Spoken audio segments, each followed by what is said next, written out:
A'udzubillahi minasyaitonirrajim. Bismillahirrahmanirrahim.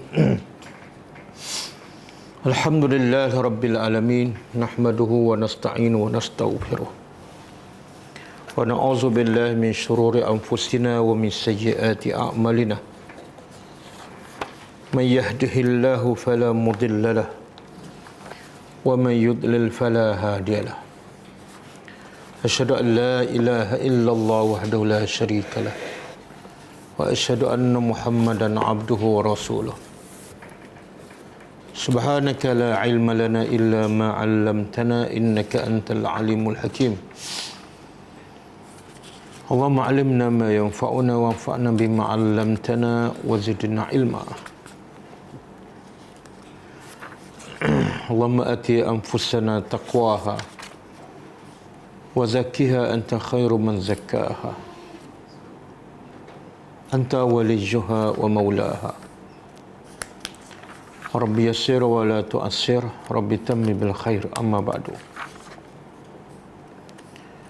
Pertama, saya minta maaf sebab berlaku kelewatan. Ada masalah teknikal.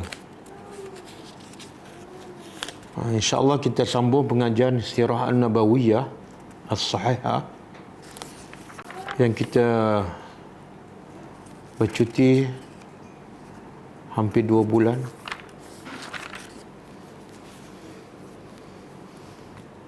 Dan tajuk yang terakhir yang kita belajar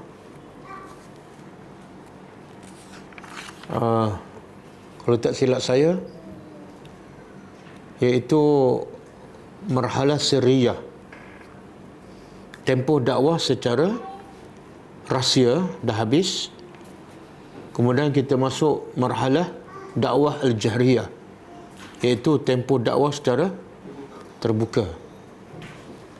Maksudnya kita kat situ kok. Dan teks kita iaitu kitab As-Sirah An-Nabawiyah As-Sahihah yang ditulis oleh Dr. Akram Dhiya Al-Umari.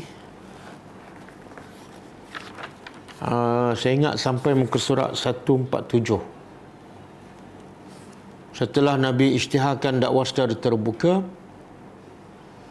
dan semakin ramai yang memeluk Islam, yang kita dah belajar dalam kelas yang terakhir, antaranya Abu Dzar Al-Ghifari, Dhamad Al-Azdi, dan ada juga pendapat mengatakan At-Tufai bin Amru Ad-Dawsi, dan ramai lagi.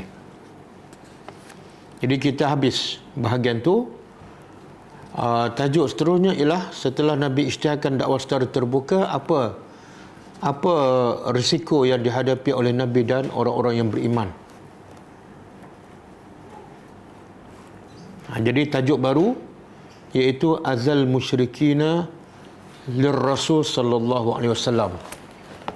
Bagaimana orang-orang musyrikin menghalang, menyekat, mengganggu, menyakiti Rasulullah sallallahu alaihi wasallam.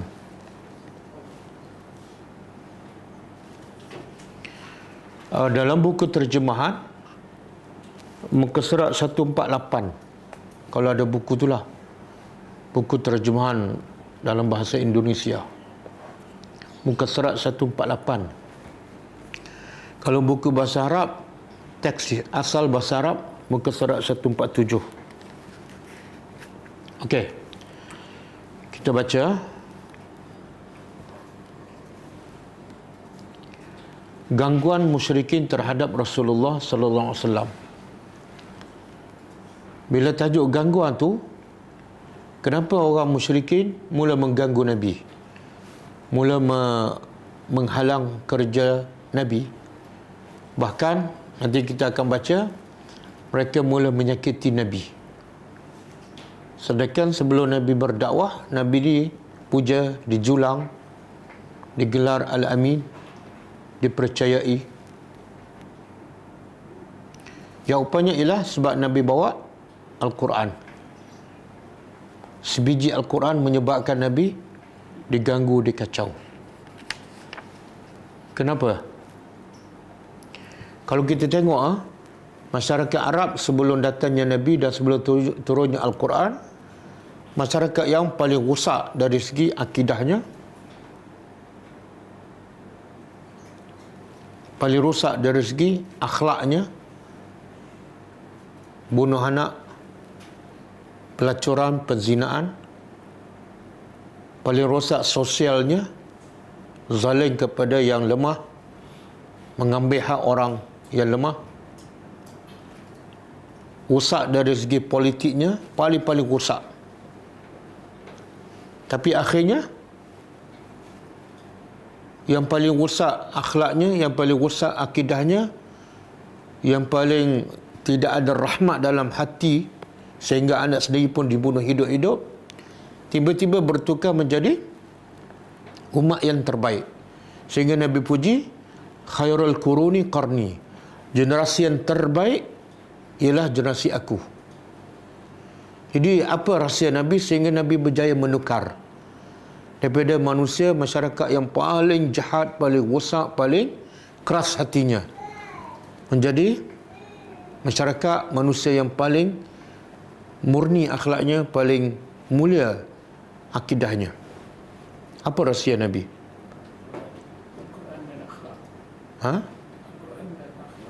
Al-Quran. Tapi Al-Quran yang kita baca saban hari, saban tahun, sama tak dengan Al-Quran yang Nabi dan sahabat baca? Ke berbeza? Sama. Dan peringkat awal tu Al-Quran tak lengkap 13 juzuk tempoh dakwah Nabi di Mekah. Bila kita dah baca, kita hafal, Quran dah lengkap 30 juzuk. Quran yang sama. Soalan dia, kenapa Quran yang Nabi dan sahabat baca mengubah akidah mereka, akhlak mereka, cara berfikir sehingga menjadi umat yang terbaik? Kita baca Quran yang sama tapi tak mengubah apa-apa. Akhlaknya, fahamannya, cara berfikir. Kenapa? Sebab tak faham. Tapi ada yang faham sama juga, macam tak faham je.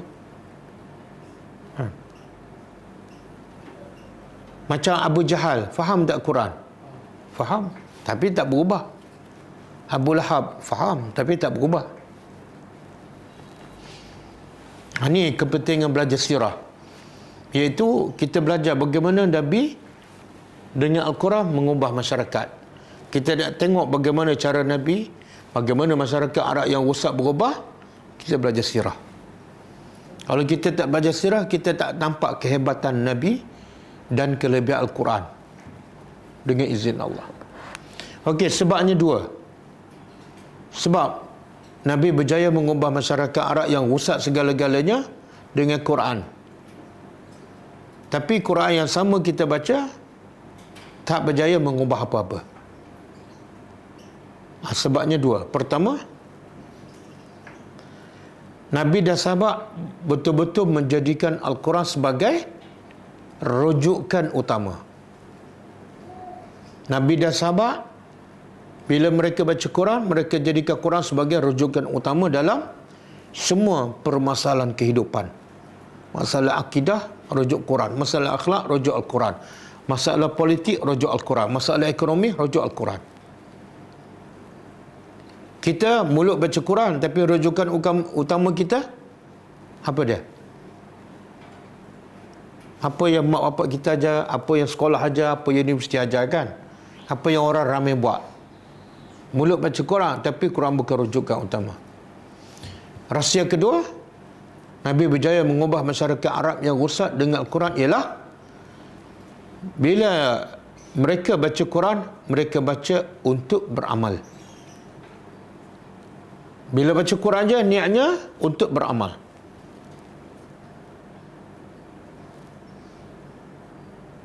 Sebab itulah kata Uthman bin Affan radhiyallahu anhu, bila turun 10 ayat, Nabi panggil sahabat, Nabi bagi faham dan sehinggalah kami beramal. Dan kata Uthman, akhirnya kami belajar two in one. Satu, belajar Al-Quran, ilmu, dan yang kedua kami belajar amal sekaligus. Selagi kami tak faham, selagi kami tak beramal, kami tak akan pindah ke ayat lain. Berbeza dengan kita. Bila masyarakat kita secara umum lah baca Quran, dia nak apa? Nak khatam, nak pahala, kan? Nak rawat penyakit. Jadi sangat berbeza. Sahabat baca, nak beramal. Kita baca, nak pahala. Jadi akhirnya, walaupun Quran yang sama kita baca dengan apa yang Nabi baca, Quran yang Nabi dan sahabat baca mengubah mereka, dan Quran yang kita baca tak mengubah. Okey. Tengok kesan Nabi baca Al-Quran sebagai panduan hidup dan untuk beramal, akhirnya Nabi dikacau, diganggu oleh orang musyrikin. Kata penulis buku ni, tidaklah diragukan lagi bahawa melaksanakan perintah. Saya rasa kat sini kan, betul ke? Kita berhenti sambung kat sini. Rasa tak ingat kan? Ni kita dah... Belum lagi, okey. Tidaklah, kata penulis, tidaklah diragukan lagi bahawa melaksanakan perintah ilahi, perintah Tuhan dengan berdakwah secara terang-terang membuatkan umat Islam mahu tidak mahu berhadapan dengan kaum musyrikin face to face, bertembung secara berdepan. Bila tu? Bila Nabi baca Quran untuk beramal, bila Nabi baca Quran untuk dijadikan panduan, maka akan berlaku pertembungan antara kebenaran tauhid dan kerusakan, kebatilan, kesyirikan. Inilah yang memicu ataupun memacu ataupun mendorong kaum musyrikin sentiasa mengganggu Rasulullah SAW dan para sahabatnya.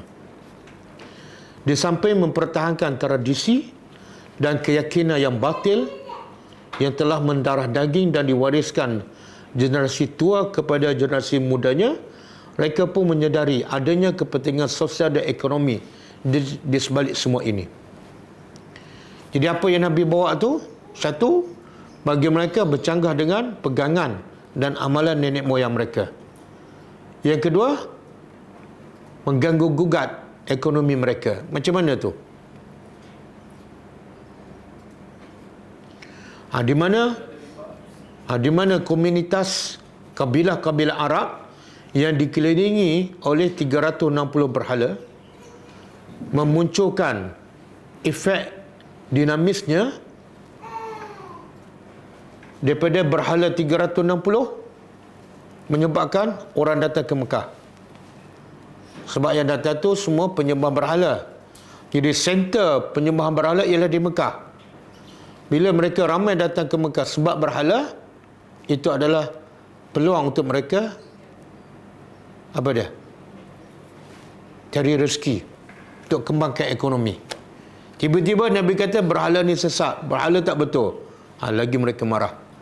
Sebab bagi mereka itu punca ekonomi mereka.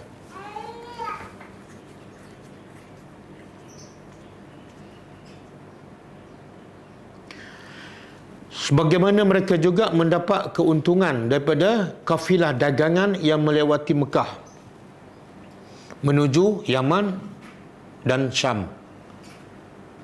Sebagaimana Allah sebut dalam surah Quraisy, li'ilafi Quraisy ilafihim rihlatash syita'i was-saif. Mereka berdagang pergi ke Yaman, pergi ke Syam, musim sejuk dan musim panas, untuk cari barang untuk berniaga di Mekah. Kenapa orang datang Mekah? Sebab berhala. Tiba-tiba Nabi kata berhala tu sesat. Beragam bentuk, maka hasilnya beragam bentuk gangguan mereka lancarkan terhadap umat Islam. Baik dalam bentuk cacian terang-terang maupun gangguan yang bersifat material, iaitu fizikal. Jadi gangguan sama ada dalam bentuk perkataan ataupun fizikal. Dalam sebuah riwayat lain, sebab itu dalam tulisan seorang doktor,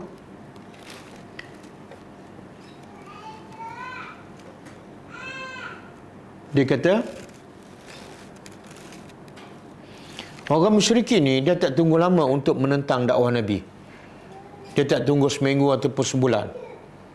Bila dia mula menentang, bila dia mula menentang, memaki hamu Nabi, start mula Nabi cakap, saat Nabi kata aku adalah Rasul, membawa cerita tentang akhirat, saat itu juga kalau pukul 10 Nabi isytihar, pukul 10 juga mereka maki Nabi. Sebagaimana disebut dalam surah Tabbat yada abi lahabin wa tab. Sedangkan punca orang musyrikin menentang Nabi, mencaci Nabi, puncanya apa dah? Nabi sampai itu ialah apa yang dalam Al-Quran. Ya ayyuhal muzammil qum fa'anzir. Wahai orang yang ya ayyuhal muddassir, wahai orang yang berselimut, qum, bangun, fa'anzir, bagi peringatan. Jadi apa yang Nabi sampaikan adalah arahan, perintah Allah daripada Al-Quran. Maka sebab itulah banyak ayat-ayat di peringkat awal di Mekah yang Allah turunkan, iaitu Allah perintah Nabi supaya sabar. Sebab Allah tahu hari pertama lagi Nabi berdakwah, mesti Nabi akan dicela, dimaki dan disakiti. Maka Allah pujuk Nabi, fasbir. Cuba buka surah ni, surah Al-Muzammil ayat 10.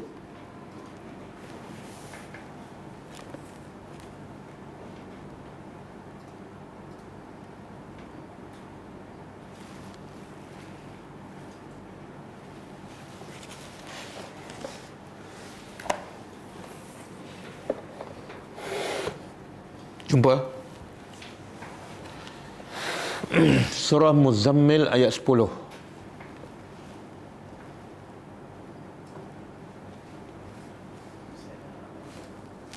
Ha? Tak apa. Tapi boleh buka sendirilah. Cuba tengok. Allah kata apa? Wasbir ala ma yaquluna. Sabarlah atas apa yang mereka kata.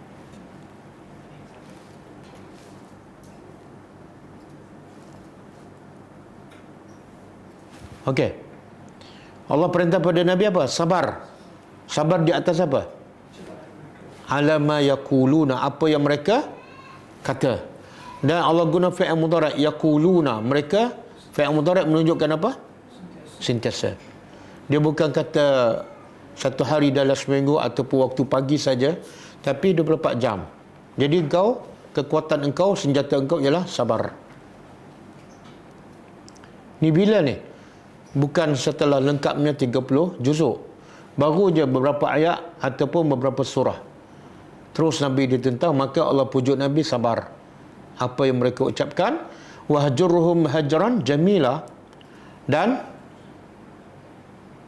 apa dah wahjurhum,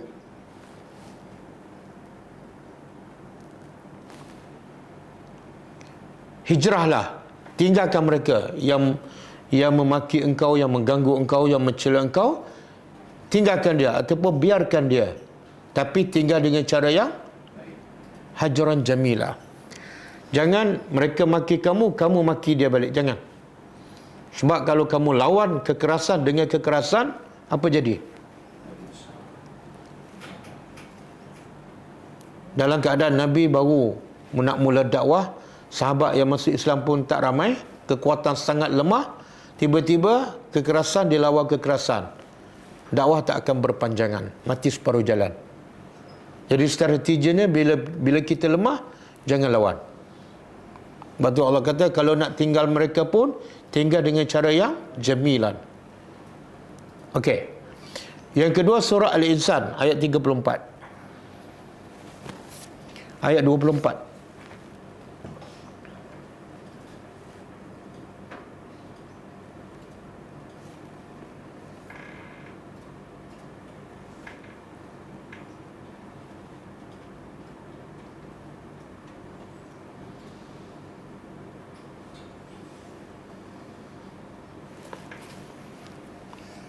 Jumpa surah Al-Insan ayat 24. Start daripada 23 lagi.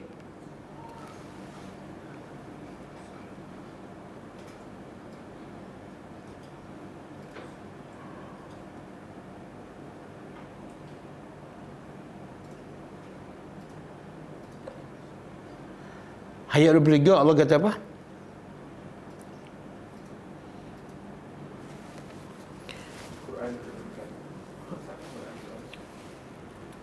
Sesungguhnya kami menurunkan Al-Quran secara beransur-ansur. Kenapa Allah turunkan Al-Quran secara beransur-ansur? Semua kita kena tahu, semua kitab-kitab sebelum Al-Quran Allah turun sekaligus. Taurat ke Injil ke Zabur sekaligus, bukan beransur-ansur. Melainkan Al-Quran. Jadi kenapa Allah turunkan Al-Quran secara beransur-ansur?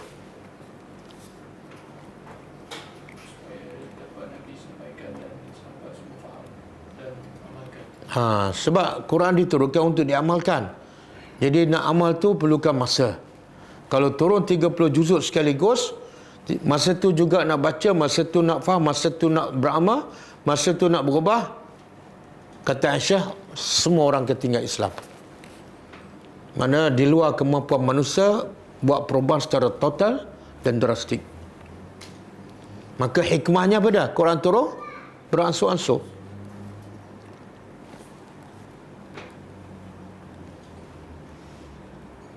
Okey.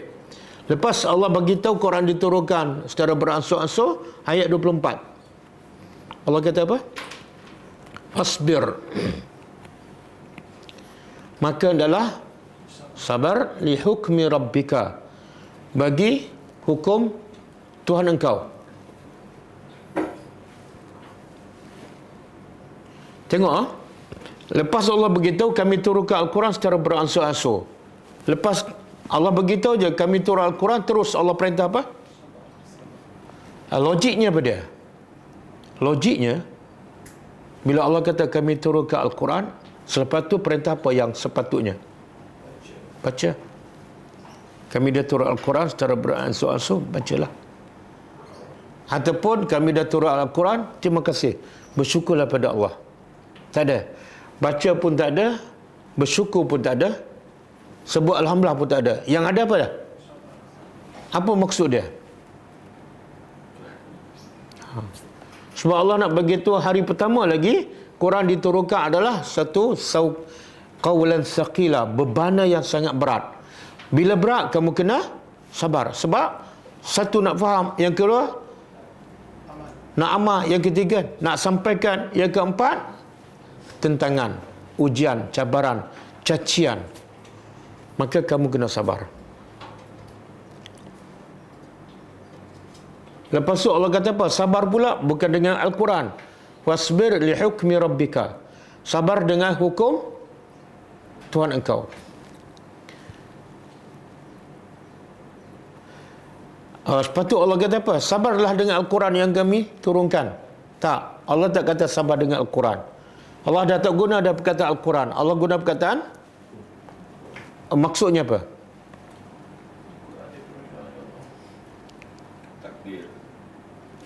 Sabar dengan hukum Tuhan engkau. Kami turun Al-Quran, sabar dengan hukum Tuhan engkau. Apa yang Allah nak sampaikan? Sebab dalam Al-Quran penuh dengan hukum hakam. Jadi kamu kena faham, kamu kena amal, kamu kena sampaikan, sabar. Dia bukan bahan bacaan, tapi bahan yang penuh dengan hukum hakam. Lepas tu Allah larang pula Nabi, wala tuti' minhum athiman au kafura. Bila kamu dah baca Al-Quran, kamu dah faham, kamu dah dakwah, orang kafir akan menentang. Orang kafir kata, berhenti, jangan buat kerja dakwah.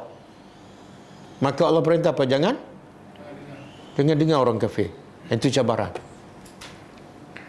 Orang kafir ada dua jenis, ataupun yang akan menentang kamu ada dua jenis. Satu, siman. Yang kedua, kafura. Apa makna asiman? Asiman orang yang berdosa. Kafura orang yang kafir, kufur. Jadi satu, orang yang berdosa, ajak kamu jangan berdakwah, buat dosa. Teruskan rasuah, teruskan kezaliman. Yang kedua, orang kafir ajak kamu supaya jadilah kafir macam mereka. Maka Allah bagi amaran, jangan taat. Tapi sebenarnya mungkin tak Nabi dengar cakap ataupun taat pada arahan kehendak orang kafir? Mungkin tak? Kenapa Allah larang Nabi? Sebenarnya yang akan ikut kehendak orang kafir siapa? Umat Nabi Muhammad. Nabi tak. Kan? Ya, ramai tak orang Islam, dia mengaku Islam, dia baca Quran, dia solat. Tapi bila nak bekerja, contohlah, bila nak bekerja dengan syarikat orang kafir, orang kafir kata kena pakai pakaian macam ni. Dia ikut tak? Jadi Allah kata jangan taat. Kadang-kadang bekerja sampai terlepas waktu dan syarikat tu tak benarkan solat. Ramai tak yang ikut? Allah kata jangan taat. Ramai. Jadi yang mengaku Islam, ramai yang taat pada orang kafir.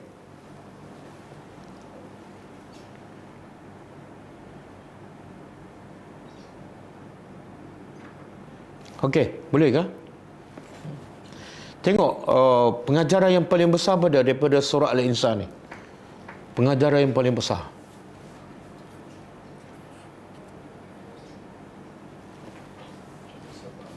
Ha? Bersabar. Bersabar untuk apa? Ha? Pengajaran yang paling besar. Hari pertama lagi Allah nak bagi tahu dalam Quran ada hukum hakam. Kamu kena fahamlah. Sebab ada hukum hakam Allah. Kamu kena faham. Yang kedua, kamu kena taat. Yang ketiga, kamu kena sampaikan.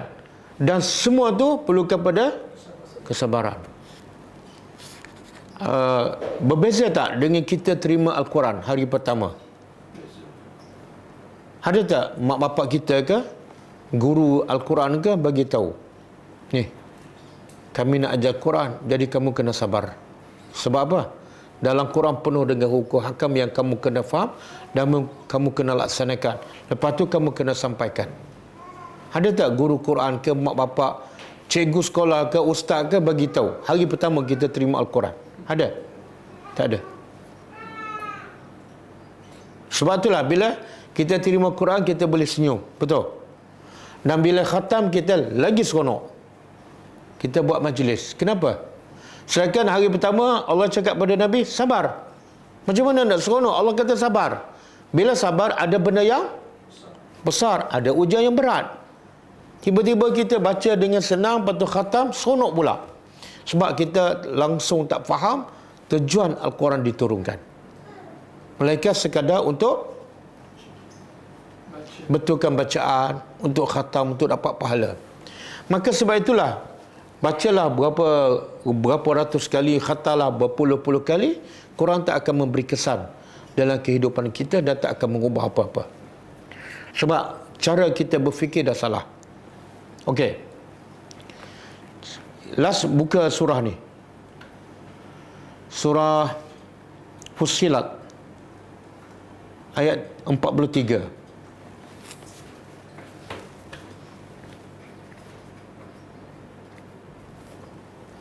Surah Fussilat ayat 43.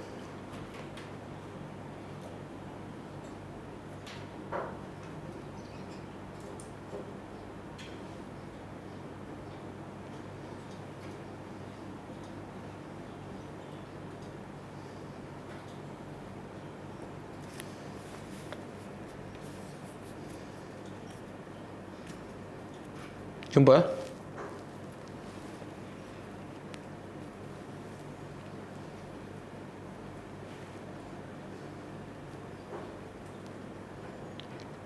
Okey, auzubillahi minasyaitonir rajim. Allah kata apa? Ma yuqalu laka illa ma qad qila lirrusul min qablika Inna rabbaka lazu maghfiratin wa zu iqabin alim. Maksud dia, jumpa ke? Jumpa. Okey. Maksudnya, tengok Allah nak pujuk hati Nabi. Sebab apa? Allah tahu bila Nabi baca Quran, Nabi faham, Nabi sampaikan, mesti ada ujian berat. Maka Allah pujuk Nabi. Allah kata apa?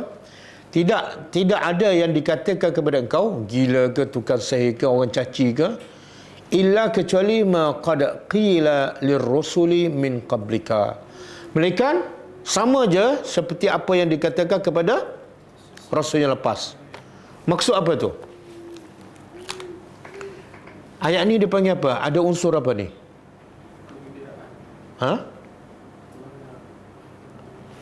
Ada unsur tasliyah, hiburan, nak hiburkan hati Nabi yang mungkin stres, tertekan. Dan juga nak bagi tahu apa yang kamu hadapi ni bukan benda baru. Benda yang lama. Semua para Nabi sama je. Hadapi benda yang sama. Jadi bila dia kaedah dia, bila kesusahan dikongsi bersama, kesannya apa? Kita akan rasa ringan. Tapi kalau dalam 1 juta manusia, kita seorang yang ada masalah, kita lagi stres. Bila kita ada masalah, dengar kawan tu masalah lagi berat, kawan tu lagi berat, ada 1000 lagi, maka kita rasa, ya Allah, lega sikit. Rupa-rupanya bukan aku seorang. Dia berbeza dengan dalam neraka. Ahli neraka, dia sama-sama diazab tak? Tapi bila dia tahu kawan dia diazab juga, adakah itu meringankan azab dia? Tak.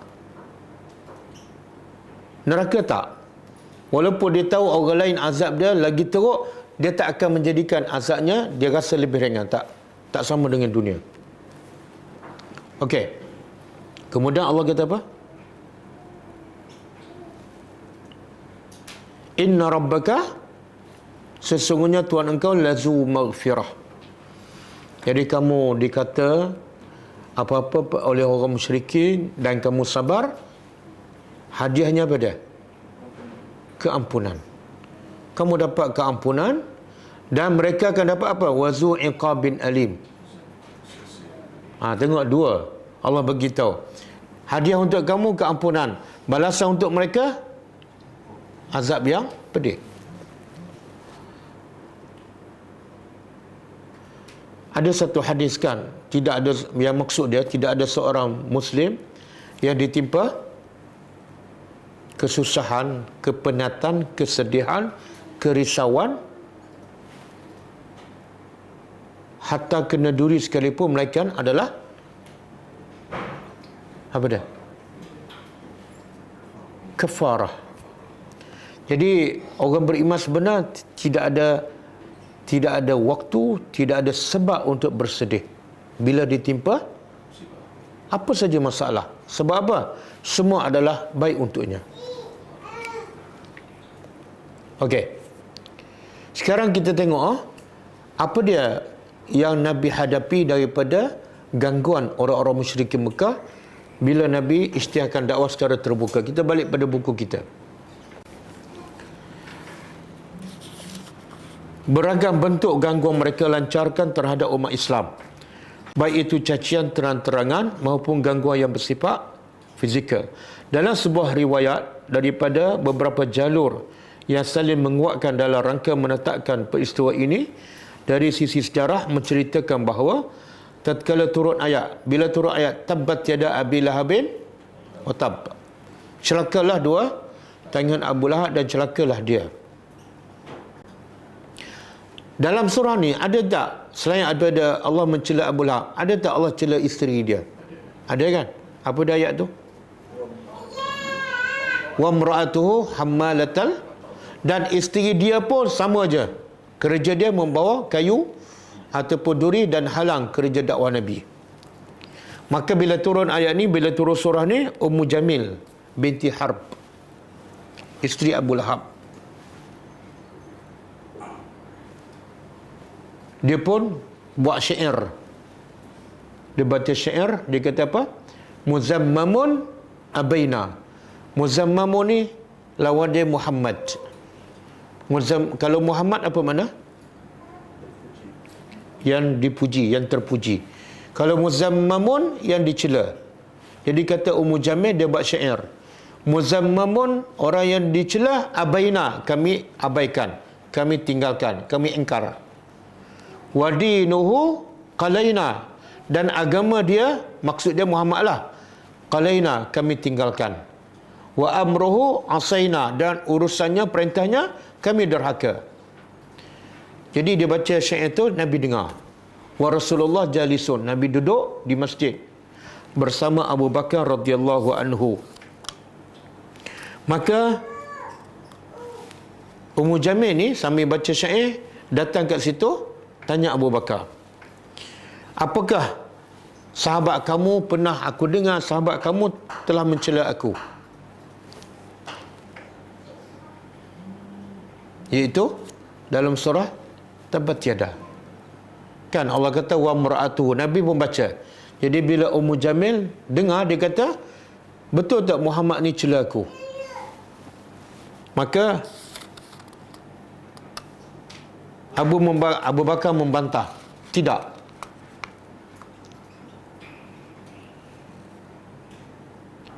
Fanafa zalik, Abu Bakar menafikan. Dan Rasulullah ada sebelah. Ada sebelah.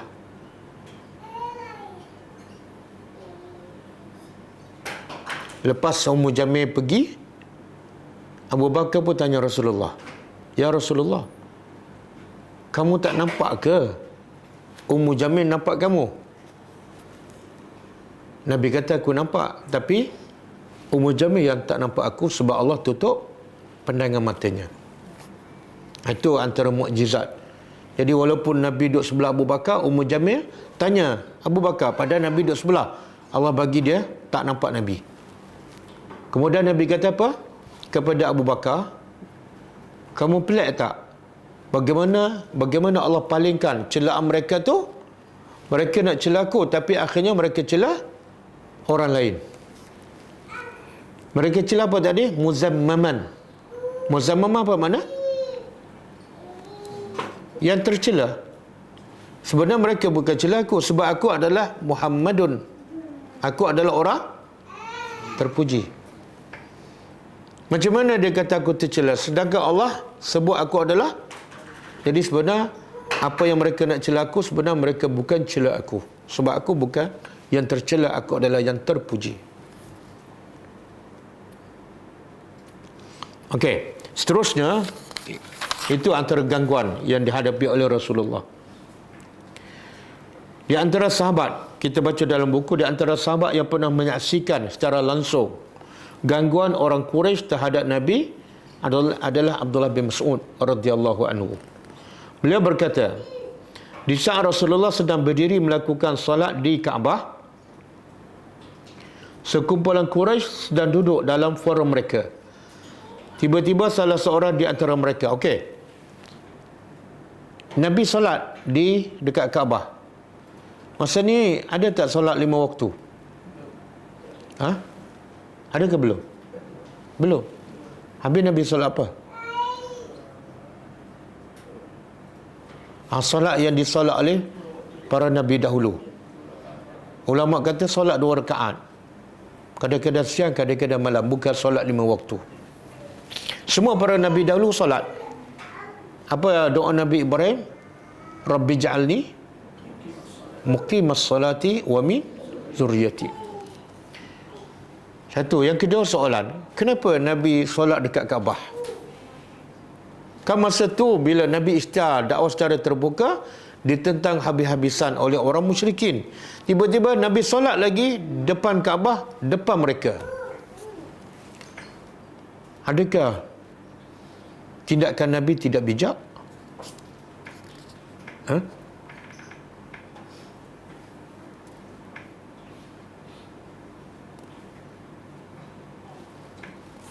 Apa dia? Apa jawapannya?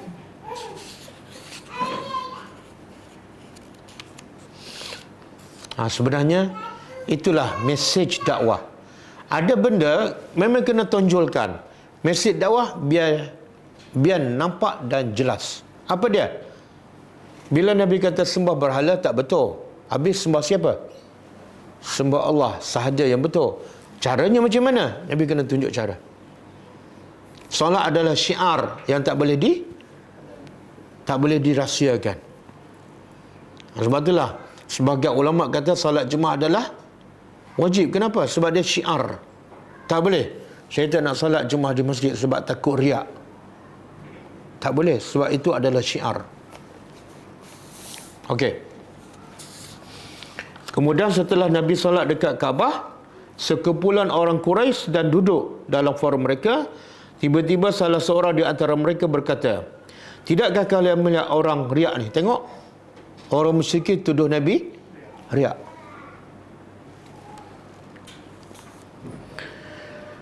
Adakah di antara, kata orang sesama musyrikin, adakah di antara kalian yang bersedia mengambil kotoran unta si fulan yang ada isi perut dan darah unta, lalu membawanya dan meletakkan kotoran itu di atas pundak Nabi, di belakang Nabi, jika ia sujud.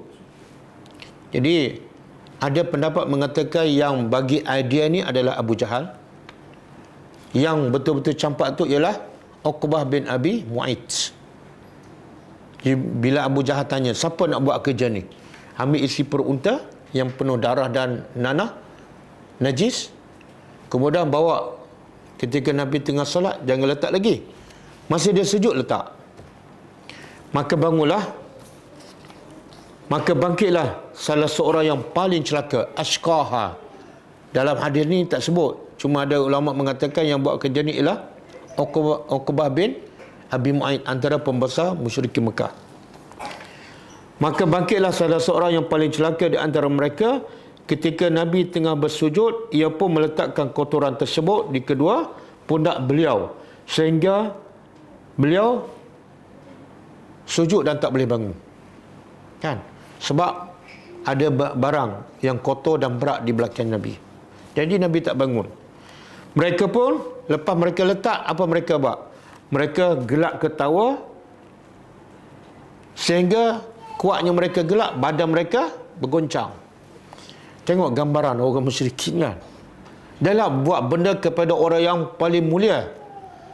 Perbuatan tu paling hina, tapi lepas dia buat, dia menggambarkan apa tu? Hati mereka dah tak ada rahmat langsung. Buat kerja jahat kepada orang yang mereka sendiri kenal. Lepas tu gelak ketawa. Jadi kalau ada orang mencela, memaki hamun ustaz, jangan terkejutlah. Kan? Okey. Mereka pun mulai mentertawakan, sehingga tubuh mereka tergoncang-goncang kerana kuat ketawa. Maka tak ada siapa berani angkat. Kemudian ada seorang bagi tahu kepada Fatimah. Masa tu Fatimah masih kecil, anak Rasulullah sallallahu alaihi wasallam. Fatimah pun datang dengan segera dan angkat, buang. Barulah Nabi bangun daripada sujud.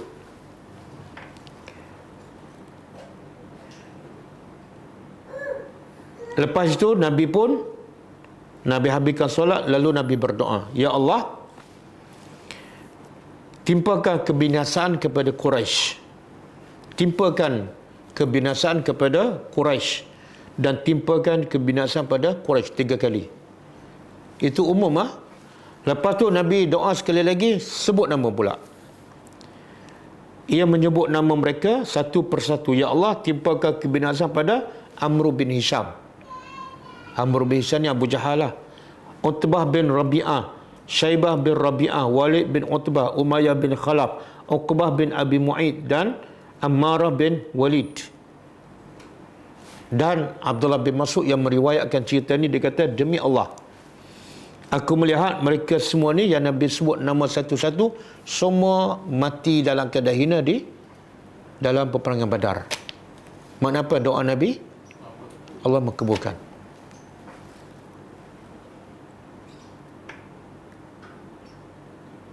Dan mayat mereka yang mati dalam peperangan Badar, Nabi campak dalam telaga. Telaga dekat Badar. Nabi doa satu lagi setelah dicampak dalam perigi, semoga mereka mendapat laknat Allah. Okey. Ada dua pendapat. Kenapa Nabi berdoa?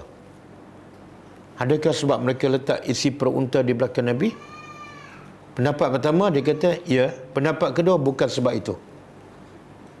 Tapi Nabi berdoa dan sebut nama sebab apa? Sebab mereka menentang dakwah Nabi. Mereka mendustakan ayat-ayat Allah. Sebab itulah Nabi berdoa. Dua benda yang berbeza kan? Kalau letak isi perut unta tu lebih kepada masalah personal. Tapi Nabi ni kalau masalah personal bukan masalah bagi Nabi. Contoh macam Nabi pergi ke Taif lah. Orang baling batu sampai berdarah pun Nabi tak berdoa. Bahkan Nabi doa supaya Allah bagi hidayah. Itulah hati Nabi.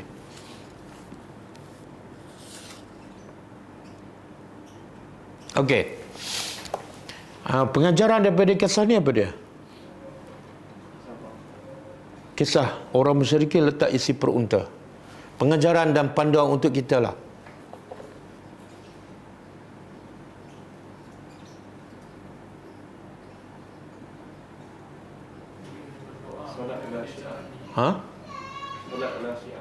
Solat adalah syiar. Okey. Tapi kita memang solat kan. Orang musyrikin pun dah tahu. Orang yang non-Muslim dah tahu. Pengajaran lain yang paling besar. Doa orang dizalimi makbul. Tapi kita tak dizalimi pun.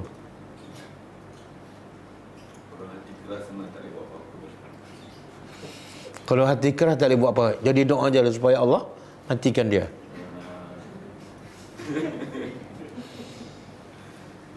Ada poin, satu poin ni.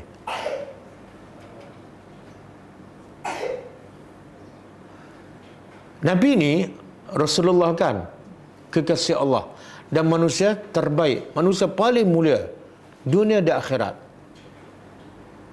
Tapi Allah biarkan orang musyrikin menghina sampai tahap letak benda yang kotor dan najis ketika Nabi tengah solat. Kenapa Allah biarkan? Kan Nabi ni orang paling mulia di sisi Allah. Kan? Boleh tak Allah nak halang orang musyrikin daripada letak isi perut unta? Boleh tak? Boleh je. Kenapa Allah biarkan? Kan itu satu penghinaan kepada Rasulullah, manusia paling agung. Apa dia? Yalah, janganlah sampai tahap tu. Kan? Letaklah benda-benda. Kan? Ini kita kalau kena najis kat kaki pun kita ada basuh kan. Ini orang sengaja letak najis di belakang. Kita tengah solat. Kan itu satu penghinaan besar. Kan orang Islam kan. Orang lukis gambar kartun Nabi. Orang Islam dah bangkit dah.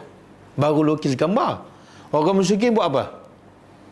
Secara fizikal letak atas belakang Nabi. Bukan lukis.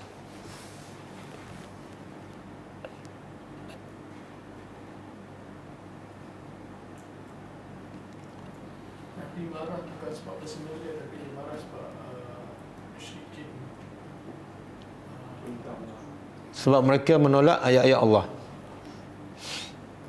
Ada satu lagi poin.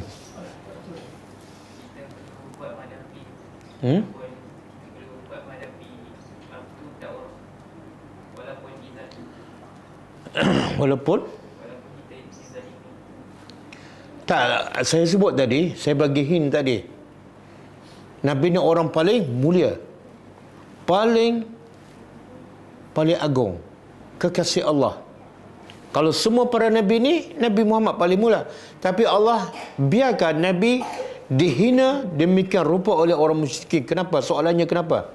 Sebab, ini poin dia. Semakin manusia mulia, semakin keujian. Waktu Allah biarkan. Kamu mulia kan? Lagi mulia, lagi ujian, teruk dan lagi dihina. Pengajaran untuk kita apa dah? kita orang tak hina kita. Makna apa tu? Kita mungkin tak ada nilai kot. Betul? Jangan perasan lah. Jangan perasan. Kita hidup sihat, banyak harta, pergi mana-mana, orang puji, tiba-tiba kita perasan kita baik. Tak payahlah kan.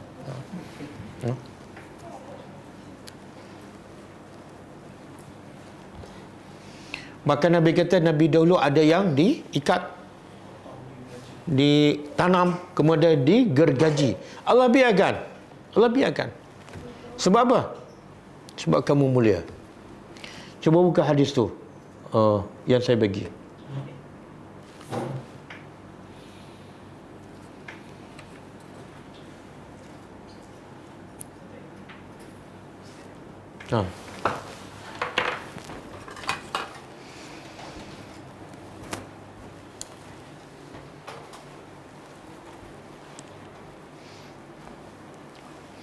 Okey, hadis sahih riwayat Tirmizi. Nabi sebut, laqad ukhiftu fillahi wa ma yukhafu ahadun. Nabi nak gambarkan, bukan Nabi nak mengadu ni, Nabi nak gambarkan. Inilah ciri-ciri orang yang Allah sayang. Allah tak biarkan dia hidup senang. Laqad ukhiftu, aku ditakuti, aku diuguk, diancam oleh orang musyrikin Mekah fillah. Ini penting ni. Pasal apa orang musyrikin mengancam aku, mengganggu aku, menakutkan aku, menyeksa aku, menghina aku? Kenapa? Sebab aku buat kerja Allah, bukan sebab kerja dunia. Ada orang dihina, dimaki, diseksa sebab kerja dunia. Ada kan? Berebut kuasa, berebut harta. Tak, aku bukan nak dunia, tapi aku buat kerja Allah. Akhirnya aku ditakuti, diganggu, dihina. Wa ma yukhafu ahadun. Dan tidak ada, maksud dia wa ma yukhafu ahadun, ketika aku ditakuti, diugut, diancam, masa tu aku sorang-sorang, tak ada seorang orang lain. Beza tak? Kita diugut dalam keadaan ada orang lain juga diugut macam kita, dengan kita diugut, kita seorang je diugut. Beza tak? Beza. Tak ada tempat nak minta pertolongan kecuali Allah. Walaqad uzitu, dan aku disakiti fillah, kerana buat kerja Allah. Siapa yang tak disakiti tu makna apa? Dia tak buat kerja Allah lah. Sihat je, jalan je. Wa ma yu'zi ahadun, dan ketika aku disakiti, tak ada seorang pun kecuali aku seorang. Tak ada tempat bergantung, tak ada tempat mengadu. Kemudian keadaan Nabi disakiti, keadaan kehidupan Nabi macam mana? Walaqad atat alayya, telah datang alayya kepadaku salasuna apa? 30. Telah datang kepadaku 30 min baini yaumin wa lailah, 30 hari dan malam. 30 hari siang dan malam. Telah datang, mana sebulan lah. Ketika aku ditekan, diseksa, ketika itulah dalam tempoh sebulan, wa mali, tidak ada bagiku, wali Bilal, dan bagi Bilal, ta'amun, tidak ada bagi aku dan Bilal makanan. Ya'kuluhu zu kabidin, yang boleh dimakan oleh zu kabidin, orang yang makan makanan seperti orang ataupun haiwan. Tak ada makanan yang boleh dimakan oleh manusia ataupun haiwan. Illa, kecuali syai'un, sesuatu, yuwari, yang menutupi ibtu ketiak Bilal. Apa maksud dia? Masa aku ditekan, diseksa, dimaki, dihina, bukan aku banyak makanan, bukan aku kaya. Dalam keadaan aku miskin dan makanan 30 hari. Tak ada, kecuali sedikit je yang menutupi ketiak Bilal. Subhanallah, tengok Nabi guna bahasa. Kalau makanan boleh letak bawah ketiak, banyak ke sikit? Besar ke sikit? Makanan apa yang boleh letak bawah ketiak? Boleh kepik bawah ketiak. Makan apa? Ha? Nasi Arab boleh? Roti. 30 hari. Tengok.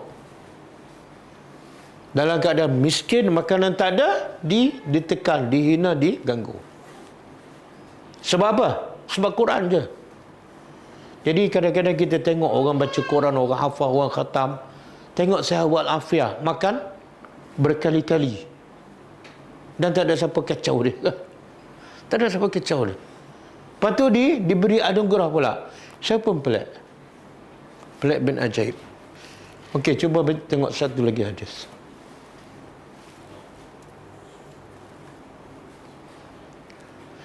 Hadis Mus'ab bin Sa'ad an abihi. Mus'ab bin Sa'ad daripada bapaknya radhiyallahu anhu qal, dia berkata, qultu, kata Mus'ab, kata bapak kepada Mus'ab iaitu Sa'ad, aku berkata, wahai Rasulullah, ayun nasi asyaddu bala'an.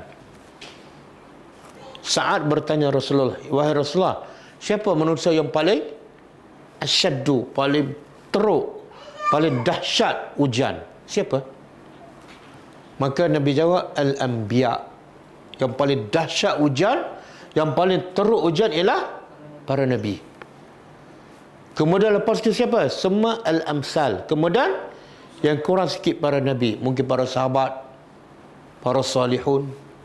Fal amsal, lagi kurang iman dia, lagi kurang ujian. Kemudian Nabi sebut, yubtala ar-rajulu, seseorang itu diuji ala, ikut apa tak? Allah uji manusia tu ikut apa? Ikut duit dia ke, pangkat dia atau apa? Hasaba dini, ikut agama dia. Fa in kana fi dini, sekiranya pada agamanya sulban. Apa makna sulban? Sulban ni kuat, teguh.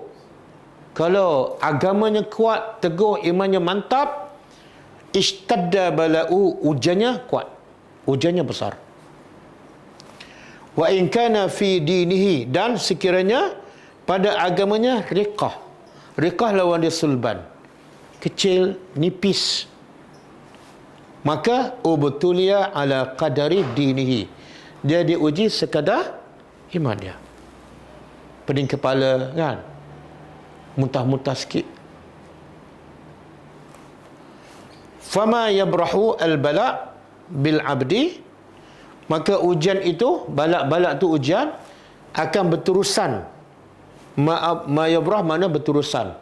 Ujian itu akan berterusan kepada hamba hatta yatrukahu, sehingga ujian itu meninggalkan hamba yamshi alal ardi, berjalan di atas bumi, wa ma alaihi khati'ah, dalam keadaan tidak ada satu dosa pun.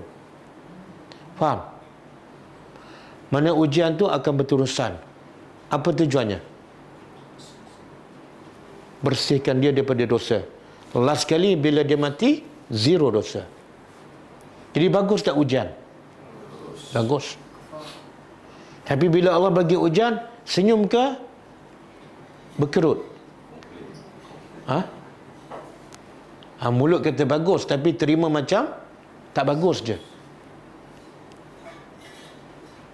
Okey. Okey, kita sambung apa dalam buku.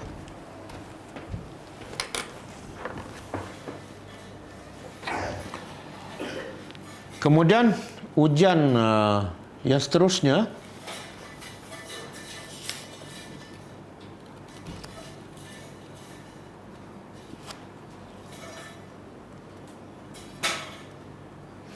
riwayat yang sahih yang menjelaskan bahawa orang yang melemparkan kotoran ke tubuh Nabi, yang meletakkan isi perut unta di belakang Nabi adalah Uqbah bin Abi Mu'ayth.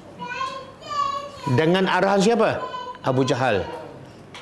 Jadi memang patutlah Allah hancurkan mereka dalam peperangan Badar dan Allah masukkan neraka dan kekal. Memang patut.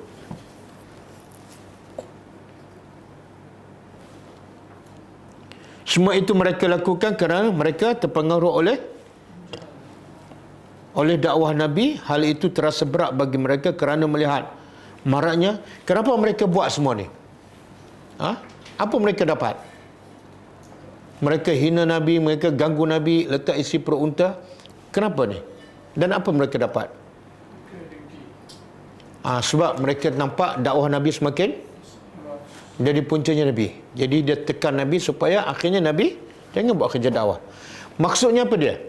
Bila Nabi sampai Al-Quran, dakwah akan berkembang. Dan kesannya menakutkan orang, itulah Quran. Tapi kalau kita baca, kita khatam, kita hafal, dakwah tak berkembang. Dan orang kafir pun relax je. Makna apa tu? Makna apa tu? Kenapa baca Quran tapi dakwah tak berkembang? Dan orang kafir tak rasa apa-apa? Kenapa? Kalau kita baca bukan untuk faham dan untuk beramal. Kalau baca untuk faham dan beramal, mesti kita berdakwah. Dan bila baca untuk faham dan beramal, berdakwah, berkembang. Dan iaitu akan menggerungkan orang, tapi tak berlaku. Tak berlaku. Pada orang Islam yang baca Quran, ramai tak dibanding dengan zaman Mekah Nabi? Sangat berbeza. Mungkin juta sekarang yang baca Quran. Tapi dakwah tak berkembang, ilmu tak sampai, orang kafir pun semakin rilek dan semakin melampau. Berbeza. Nabi baca, 2-3 orang sahabat baca, dakwah berkembang dan menggerungkan orang kafir. Okey, kemudian kata penulis buku ni, Nabi SAW mendoakan kebinasaan terhadap Quraisy kerana mereka, ni sebab Nabi doa dan Nabi sebut nama, kerana mereka mendustakan dan mengingkari ayat-ayat Allah.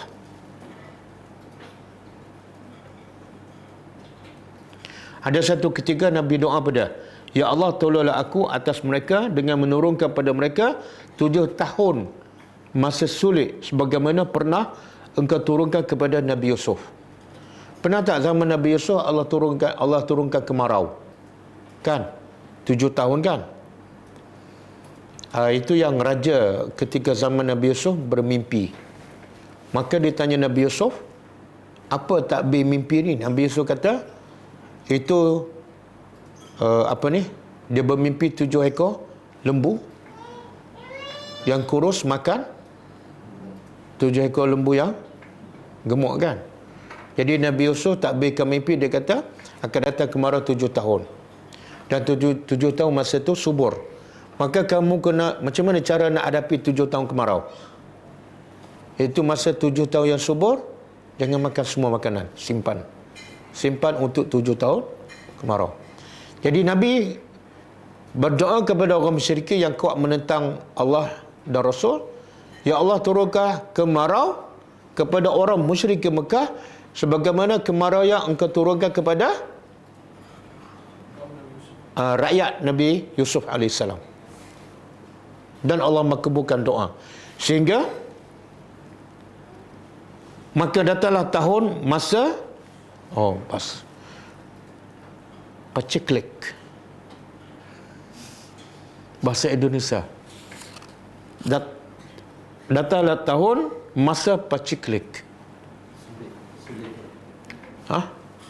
Sulit ya? Anda betul-betul tahu ke bunyi macam sulit? Kalau tengok bahasa Arab, fa'akhazatuhum sanatun, iaitu musibah yang besar. Datanglah musibah yang besar yang menggugurkan segala sesuatu sehingga mereka makan bangkai dan kulit. Tengok Allah turun musibah kepada orang musyrikin Mekah. Kemarau sampai tak ada apa-apa makanan, mereka terpaksa makan bangkai dan kulit. Hingga ada yang melihat kabut tebal di udara, mereka kata itu adalah tanda nak hujan. Tapi sebenarnya tak. Kenapa? Disebabkan mereka tu lapar sangat, disebabkan musibah. Hinggalah datang Abu Sufyan. Bila berlaku ni, Mekah ditipu kemarau. Dia bukan 7 tahun. Bila berlaku? Tak berlaku masa Nabi ada kat Mekah. Kenapa tak berlaku? Kenapa tak berlaku? Sebab ada ayat Allah kata, "Wa ma kana Allahu liyu'adzibahum wa anta fihim." Allah tak akan mengazabkan orang musyrikin selagi mana engkau ada bersama mereka. Makna musibah ni, kemarau kepada orang musyrikin berlaku setelah Nabi keluar. Ada pendapat mengatakan lepas Nabi berhijrah ke Madinah, sebelum peperangan Badar berlaku kemarau tu. Hingga datanglah Abu Sufyan menemui Rasulullah di Madinah. Seraya berkata, sesungguhnya, kata Abu Sufyan yang masa itu masih kafir, dan mengadu pada Rasulullah, engkau memerintahkan supaya manusia taat pada Allah, dan engkau juga perintah supaya sambung silaturahim. Ini kami kat Mekah dah nak mati ni, berapa ramai dah mati ni, macam mana nak sambung silaturahim? Tolonglah doa. Sesungguhnya kaummu sangat sedang terancam kebinasaan, berdoalah untuk mereka. Allah sebut peristiwa ni dalam surah apa ni? Peristiwa orang musyrikin Mekah ditimpa kemarau dan datang asap daripada langit. Dalam surah apa? Surah Asap. Surah Ad-Dukhan. Kemudian di saat Rasulullah begitu mengharapkan taubat mereka setelah doa itu, dan mereka berjanji. Mereka berjanji, kalau Allah hilangkan kemarau ni, musibah ni, kami akan beriman. Tapi akhirnya, macam biasalah mereka tak beriman. Bila mereka janji tapi tak beriman, Allah turunkan musibah yang lain. Iaitu mereka kalah dalam peperangan Badar yang berlaku pada 2 Hijrah.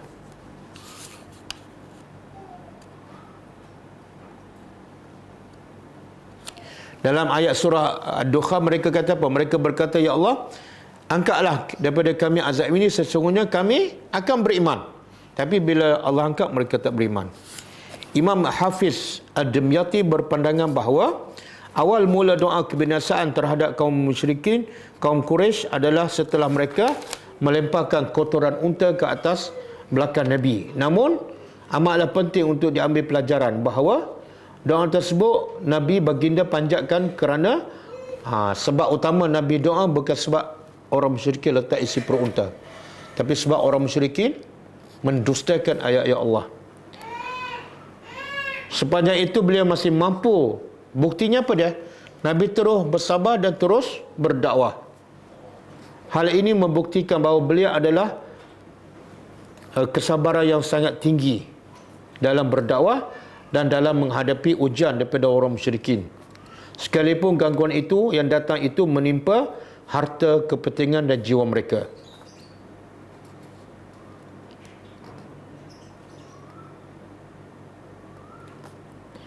Okey, antara ujian lain juga, Nabi bila Nabi solat di dekat Kaabah, Nabi baca kuat. Bila baca kuat, Nabi sebenarnya baca kuat nak suruh nak sampaikan mesej Al-Quran tu. Maka kaum musyrikin bila mendengar Al-Quran dibaca dengan kuat oleh Rasulullah dalam salat bersama para sahabat, mereka mencaci Al-Quran. Dan yang menurunkan Al-Quran iaitu Allah. Mereka caci Quran dan Tuhan. Juga Rasul. Kerana itu turunlah perintah kepada beliau agar membaca sedang-sedang. Maka turun perintah kepada Nabi jangan baca terlalu kuat supaya tak diganggu oleh orang musyrikin, dan jangan baca terlalu perlahan sehingga kamu tak boleh menghayati apa yang kamu baca. Cuba buka surah ni. Surah Al-Isra ayat 110.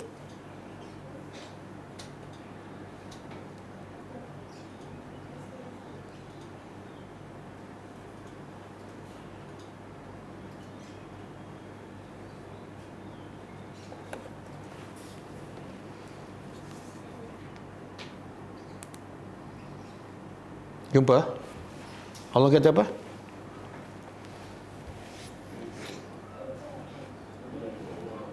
Wala tajhar bisolatika. Ada kan? Sebutlah ayat-ayat itu panjang. Sebutlah nama Allah Ar-Rahman kan? Ataupun mana-mana nama Allah. Kemudian yang selepas tu, wala tajhar bisolatika. Jangan kamu nyaringkan bacaan kamu dalam solat. Wala tukhafit biha, dan jangan terlalu perlahan. Wa batari baina zalika sabila, dan antara kuat dengan perlahan. Di sini juga ulama mengatakan tak boleh kita baca Al-Quran walaupun namanya baca Quran, walaupun amalan soleh, tapi kalau sampai mengganggu orang, hukumnya jadi haram. Ini Allah larang Nabi baca kuat sebab mengganggu siapa? Tak nak ni. Mengganggu siapa? Orang kafir. Jadi kalau mengganggu orang kafir pun tak boleh, mengganggu orang Islam lagi tak boleh. Banyak orang kita lah bila baca Quran dalam masjid baca kuat. Dalam kepala dia dapat pahala, tapi sebenarnya mungkin pahala bertukar jadi dosa sebab menyakiti hati orang. Sebab itulah apa-apa amalan sunat yang terbaik buat di mana? Di rumah.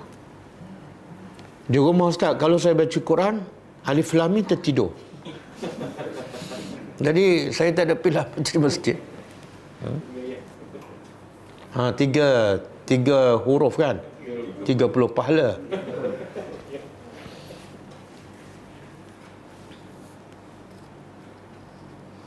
Sesungguhnya, kata penulis, sesungguhnya semangat Rasulullah melaksanakan solat di Masjidil Haram membuatkan interaksi beliau dengan kaum musyrikin kerap terjadi.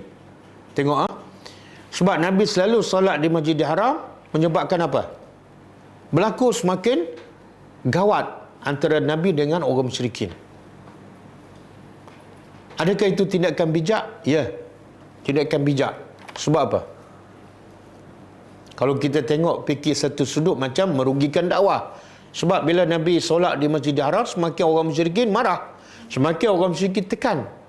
Tapi sudut lain menguntungkan dakwah. Apa keuntungannya?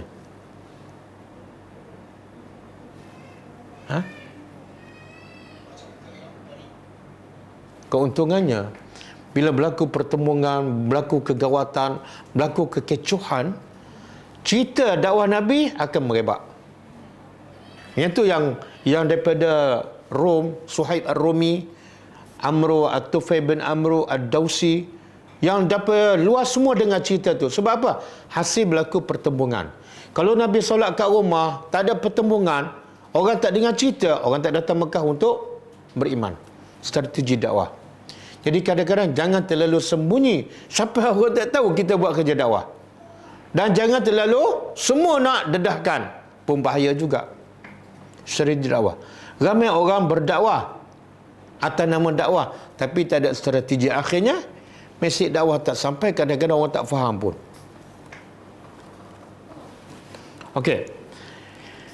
Jadi tindakan beliau membuatkan kaum musyrikin berusaha keras menggagalkan tujuan dakwah tersebut dengan cara mengganggu beliau. Termasuklah mengganggunya tatkala beliau tengah sujud dalam solat. Sesungguhnya sampai tahap ancaman pembunuhan kerap, sehingga orang musyrikin merancang untuk bunuh Nabi. Dan tidaklah berhenti dalam dakwah terang-terangan ini, bahkan daripada waktu ke waktu justru makin memuncak dan memanas.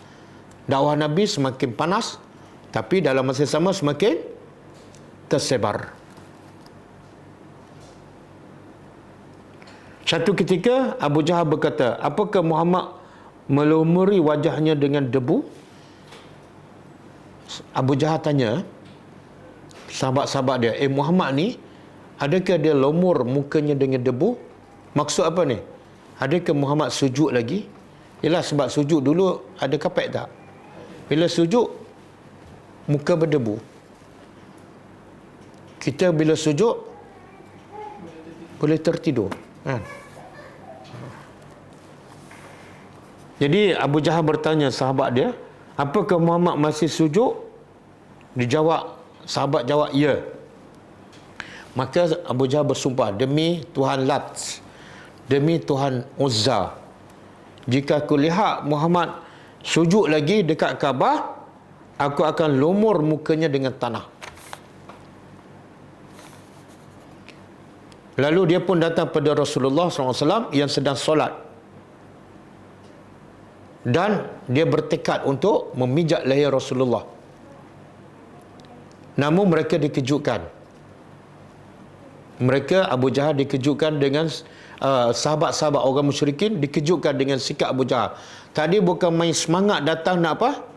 Nak pijak leher Nabi kalau Nabi solat lagi dekat Kaabah. Tapi mereka terkejut dengan sikap Abu Jahal yang undur ke belakang. Undur ke belakang sambil tangannya kat belakang. Jadi orang tanya apa dia jadi? Bila aku dekat dengan Muhammad, ada satu parit besar, khandak, dan penuh dengan api. Jadi bila tengok parit besar dan api, aku terkejut, aku pun undur. Itu adalah mukjizat Nabi. Jadi dia tak boleh nak buat apa yang dia nak buat. Bahkan kata Nabi, kalau dia betul-betul dekat dengan aku, malaikat akan binasa dia sekerat demi sekerat anggota badannya.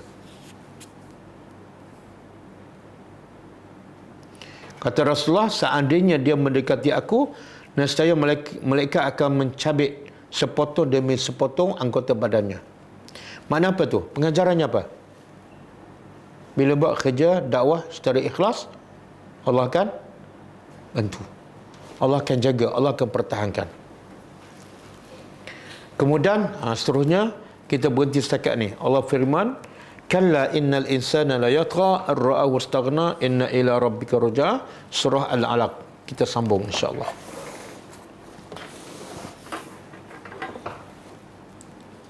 Ada soalan?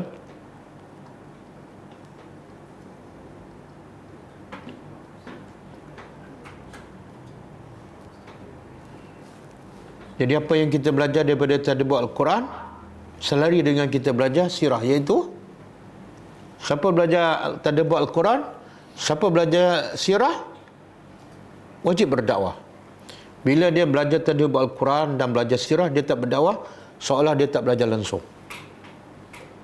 Sebab Quran mengajak manusia supaya berdakwah, dan sirah adalah gambaran pelaksanaan dakwah tu secara praktikal.